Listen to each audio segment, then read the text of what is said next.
तो वहां नाश्ते की प्लेट रखी देख मुस्कुराने लगती है और नाश्ता करके घर से बाहर निकलते हुए कुछ पैसे टेबल पर रख जाती है।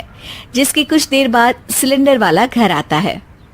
ओ मोरी मैया, मैं सिलेंडर के बारे में तो बिल्कुल भूल ही गई थी। घर खर्च के सारे पैसे भी मम्मी के पास है और श्लोक से बोला तो उल्टा 4 बात सुनाएंगे। प्राची ये सोच ही रही होती है कि अचानक उसका चेहरा चमक उठता है और वो घर में आकर इधर उधर देखने लगती है। तभी उसकी नजर टेबल पर रखे पैसों पर पड़ती है जिन्हें वो सिलेंडर वाले को दे देती है। ये सब श्लोक देख लेता है। अच्छा बेटे, इतना बड़ा घोटाला, सबके सामने मैं तेरी दुश्मन और पीठ पीछे तेरी मेरी यारी। इस पर श्लोक एक प्लान बनाता है और शाम को सब एक साथ बैठे होने पर बोलने लगता है।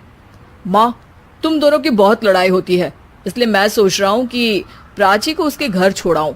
इससे वो भी खुश रहेगी और तुम भी। अचानक श्लोक की ये बात सुनकर सास बहू शौक से उसकी तरफ देखती हैं। अरे ऐसे कैसे घर छोड़ाओगे? मुझे कहीं नहीं जाना। अरे तुमने बोला नहीं पर मैंने सुन लिया। तुम्हें मम्मी के साथ रहना अच्छा नहीं लगता, मुझे पता है।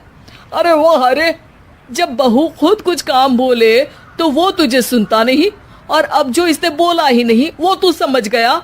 जब उसे नहीं जाना तो फिर जबरदस्ती क्यों कर रहा है? अच्छा, फिर आपको मौसी के घर छोड़ाता हूँ। बस अब आप दोनों एक घर में एक छत के नीचे नहीं रह सकती।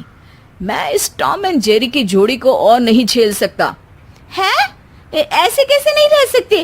तुम्हें इतनी दिक्कत है तो तुम्हारा बोरिया बिस्तर पैक कर देती हूँ, लेकिन मम्मी जी कहीं नहीं जाएंगी। बिल्कुल यही सुनना था मुझे।